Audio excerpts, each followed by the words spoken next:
Donc ta remarque est tout à fait judicieuse. La forme du R, le singe, on voit plus la tête du singe chez moi. On comprend plus ce que c'est. Nous, on sait ce que c'est parce qu'on l'a vu. Attention à ça, hein. Attention au fait que le graphiste qui a vu naître son logo le voit différemment de la personne qui le découvre pour la première fois. Moi, je sais que c'est un singe qui est là en train de se pendouiller au R. Quelqu'un qui découvre ça n'y comprend rien du tout. Il va éventuellement reconnaître qu'il y a vaguement un singe là, mais peut-être même pas. Donc il faut augmenter la lisibilité des choses. Alors il y a plusieurs manières de faire. Ce que je vais faire ici, c'est prendre le R avec le singe, et dans l'empilement des choses dans la palette des calques, je vais le mettre au-dessus. Là, je suis passé dans le menu de la palette des calques jusqu'aux options de panneau, demander des grandes vignettes parce que j'étais en vignette de 80 pixels, c'était fort grand. Et pour s'y retrouver, je préfère avoir une vue d'ensemble. Donc bizarrement, je suis passé en grande, qui est en fait plus petit que 80 pixels que j'avais réglé précédemment.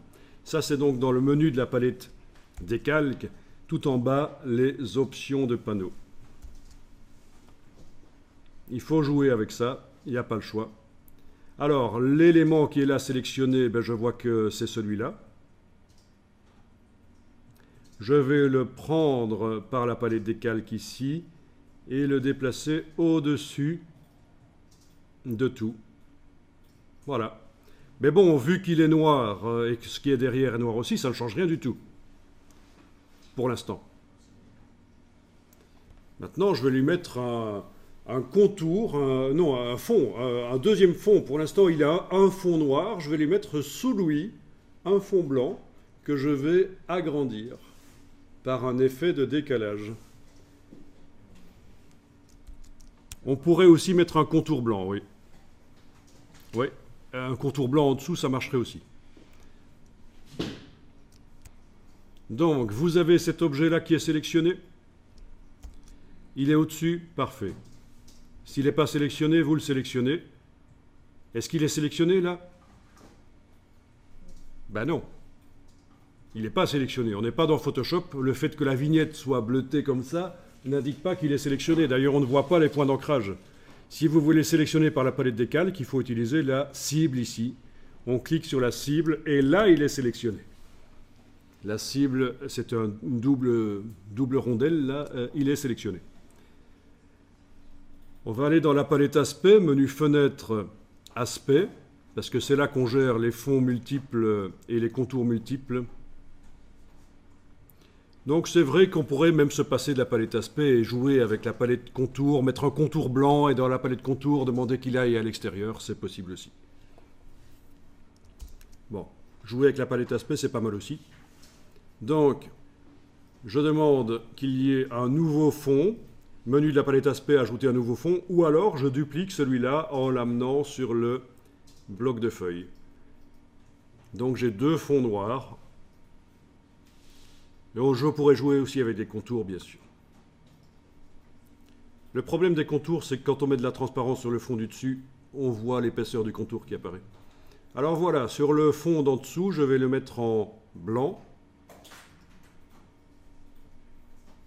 Et je suis donc en train de travailler sur quoi? Sur l'objet, mais spécifiquement sur ce fond blanc, puisque c'est lui qui est en surbrillance. Si je mets un effet spécial, ça ne va pas se mettre sur l'objet, ça va se mettre sur le fond blanc de cet objet.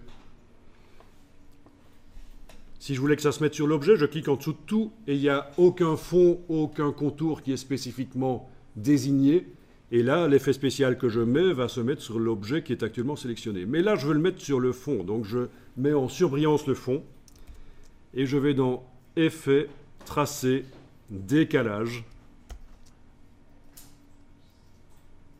Je coche la case aperçue.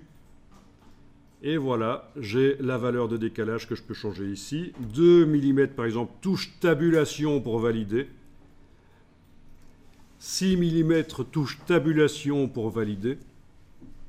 Voilà, c'est vous qui choisissez la valeur de décalage que vous mettez. Donc en fait, les vecteurs restent en place, mais on a un fond à qui on demande de s'agrandir. OK. Une fois que j'ai cliqué sur OK, vous savez déjà, je pense que si je veux remodifier la valeur de décalage, je ne dois pas retourner dans le menu effet. Ça mettrait un deuxième effet spécial de décalage sur le fond.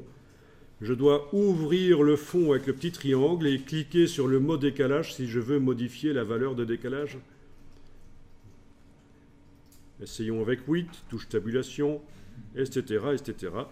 C'est vous qui voyez, ça peut encore être changé après. Voilà. Donc sélectionnez l'objet. Alors, si tu n'as pas l'option aperçue, c'est un gros piège de la palette aspect, c'est parce que l'objet n'est pas sélectionné. Donc là, je clique à côté de tout. La palette aspect me montre les choses du dernier objet qui était sélectionné. Et quand je clique sur décalage, il n'y a pas la case aperçue. Et quand je modifie quoi que ce soit, 1, touche tabulation, ça ne fait rien du tout. Donc gros piège de la palette aspect. Il faut absolument sélectionner l'objet. Cliquez sur le décalage. Modifier la valeur, touche tabulation et évidemment la case aperçue me permet de voir. Voilà, donc c'est très bien. Poser des questions parce que c'est ça qui est intéressant. C'est que c'est un petit laboratoire pour créer des problèmes. Et donc, ça sert à tout le monde. Ok, donc vous pouvez bouger le R par rapport aux petites limaces étoiles qui sont là. Vous pouvez aussi bouger les limaces étoiles, mais il va falloir les sélectionner. Clic, majuscule, clic, et tant qu'à faire, je vais les grouper. Comme ça, je ne vais pas devoir chaque fois que je veux les modifier, faire un clic, majuscule, clic. Donc c'est objet associé. Voilà, maintenant que j'ai obtenu un groupe, en fait, dans la palette des calques, le fait de faire objet associé a créé un groupe, là. D'accord, comme ça. Dans lequel elles se trouvent toutes les trois. Et bien là, quand je clique avec la flèche noire sur n'importe laquelle d'entre elles, elles se sélectionnent toutes. Si je veux en travailler une seule d'entre elles, c'est avec la flèche blanche plus. La flèche blanche plus qui permet de modifier une partie d'un groupe.